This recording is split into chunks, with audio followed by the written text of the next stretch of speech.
All right, today's question is valid perfect square. In this question, I'm going to go over two solutions. The first one will be binary search. That's probably something that I would implement in an interview. The second one is using the Babylonian method. So if you knew about it and you could implement it, I would definitely implement that one because it performed better than binary search. But binary search is something that we can generally recall and do in an interview setting. Okay, so the first method, binary search. Okay, so quickly, the question is, given a number, if you can square root it, and that square root is a regular, integer number, so no decimals, then we return true. So 16, if we square root it, it's 4, so that's fine. 14 is going to give us some number between 3 and 4, so that is not a perfect square. Okay, so with binary search, what we have is, let me reset this up, is I came up with some big number. So 145924. Scroll out here, 145924. So it's this blue line right here. Now, if we could use square root, we would discover that it's a perfect square, 382. But since we don't, we're going to limit our guess between 1 and 145924. So this between the first number and the last possible number. And then we're going to probe the middle. So this white line is our probe into the middle, and then we get the square of this white line. And you can see that it's a really big number, way bigger than 145924. So that means our answer is somewhere on the left side. So we want to shift our right window down to where the middle used to be. So in this case, I could just copy paste 72962 into here, or I'll just do divided by 2 for now. Okay, so now we have a new middle probe, and it's still way too big. So we divide it by 2 again, or shifting the right towards the middle, and then we keep on going. You can see now we're starting to get close to the answer, but we don't know that this is the answer. But let's see, we're around here now, and let's see, on the 7th, we're here. On the 8th, now we're in a case where the square of this number, so 81229, is actually smaller than our number, so 145. That means we're underestimating it now, and we need to shift the left window back up.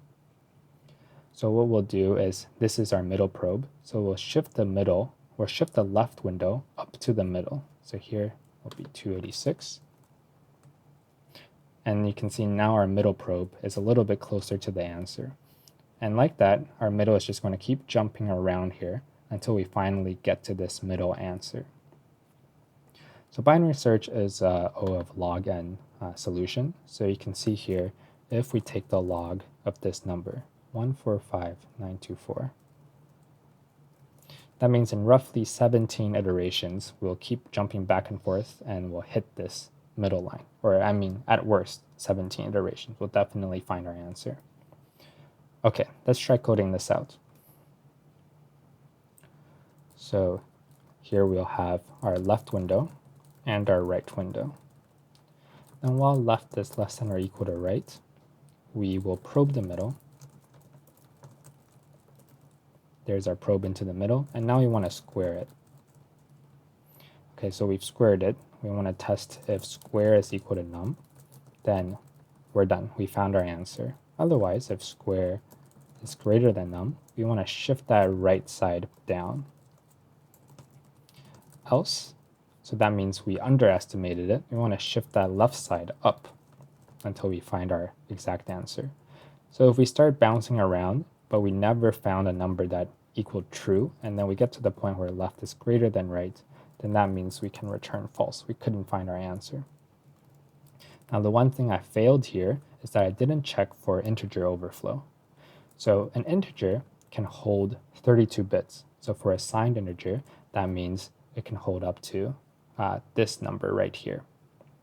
But if I were to just take any number, say 50,000, and I were to square it, I'd get a number a lot bigger than what an integer can hold. So that means we're going to get an integer overflow, and these equality and inequality checks just go out the window. Like they're not correct anymore. So what we want to do is, here is the biggest square possible by the largest integer. So that's, this number, and then we squared it. That gives us this humongous number. And then what we want to do is we want to use a long instead. So a long holds 64-bit. So 2 to the 63 minus 1 gives us the biggest number that a long can hold. And you can see this number is definitely bigger than this number. So it'll be able to hold the biggest integer squared, no problem. Okay, so one more thing here, we want to also cast one of these to a long because mid is an int, so mid times mid, this will just still be an int. We're just storing it into a long. So we want to make sure that we cast it during the operation here. Okay, let's try submitting this. Cool. All right, so on to the second method. The second method is called the Babylonian method.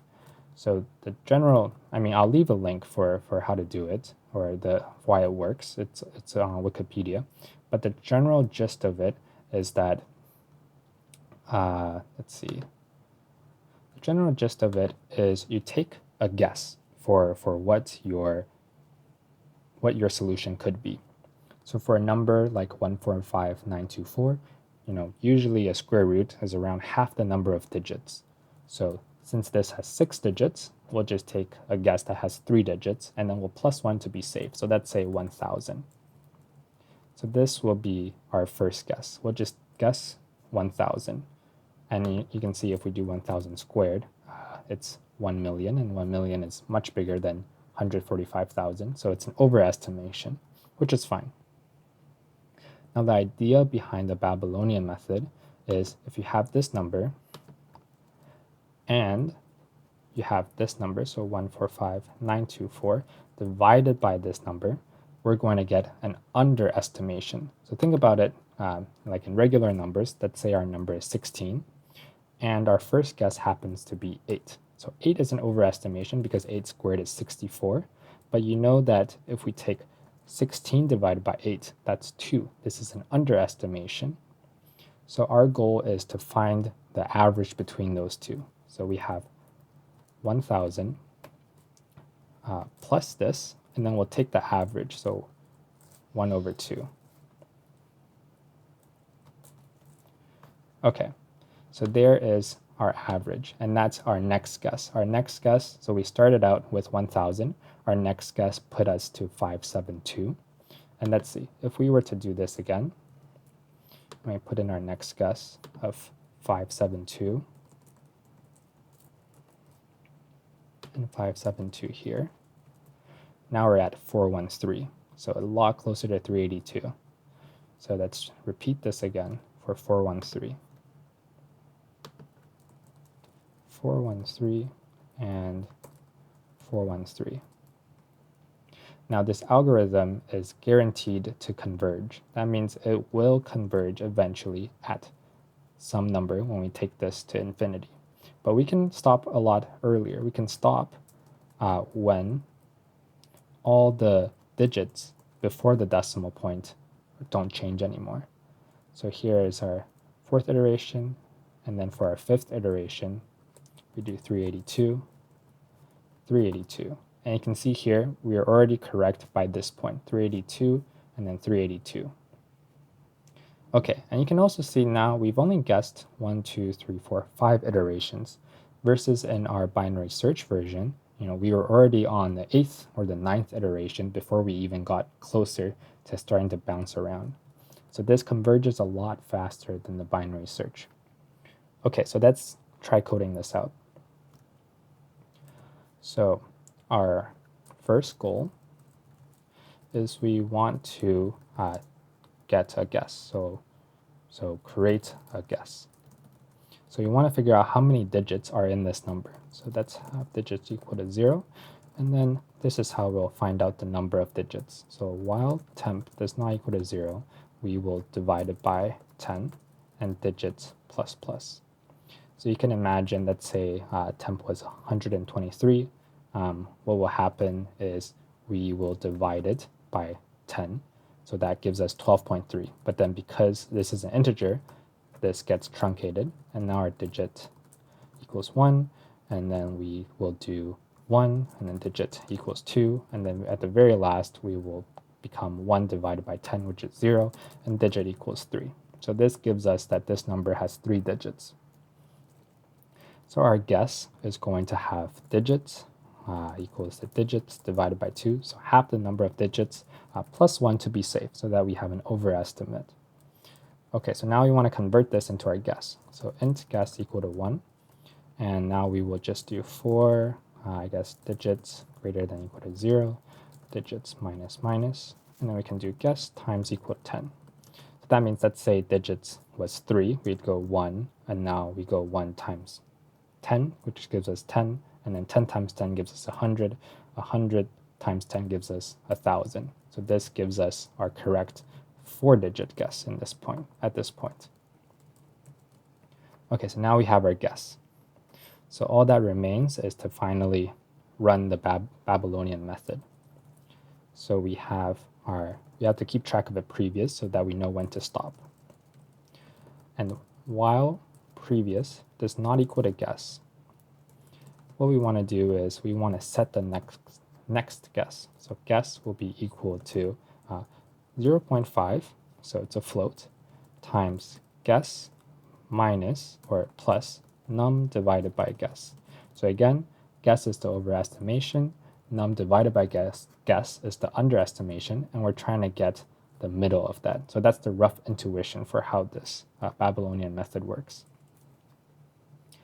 And then if we'll set previous equal to the guess, and then we'll overwrite the guess. Okay, so a couple of things we should watch out for. Really, I want this to be a float because I want the decimals to be carried over. So when we're comparing it, I'll cast this to an int. That way we're only caring about the digits. So when we do 382.001, test if it equals to 382, it will return true because I casted this to an int so that the decimals go away. Okay, so there is that. And then at this point, we've converged at some guess. So all we have to do is check if previous times previous is equal to num, then we can return true. We also want to test if previous plus 1 times previous plus 1 is equal to num, we can also return true. So that's like if it's 382.001, we just want to make sure we test 382 and also 383 because we're not quite sure where it is until we run more of this algorithm. But since we stopped early, we'll just test both sides, so 382 and 383. Okay, so if those two don't work, then we can return false here. All right, let's give this a go.